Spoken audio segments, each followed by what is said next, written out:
অভিবাসীর দেশ খ্যাত যুক্তরাষ্ট্রে বিভিন্ন দেশের মানুষের ন্যায় বসবাস করছেন বিপুল সংখ্যক বাংলাদেশি অভিবাসী। বেশিরভাগই বৈধ হলেও এদের অনেকেরই বৈধ কাগজপত্র নেই।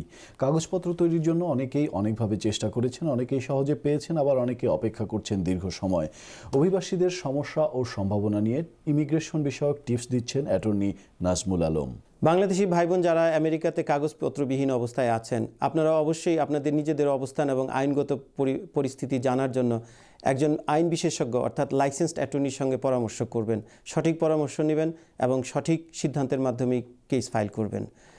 ওবামা প্রশাসন ইমিগ্রেশনের ব্যাপারে যথেষ্ট লিবারাল, বুশ প্রশাসনের চেয়ে এরা হাজার গুণ ভালো এবং আশা করা যাচ্ছে যে এই বছরই হয়তো ইমিগ্রেশনে একটা ভালো বিল আসবে, যেটার মাধ্যমে কাগজপত্রবিহীন যারা আছেন তারা সবাই বৈধতা অর্জন করবেন।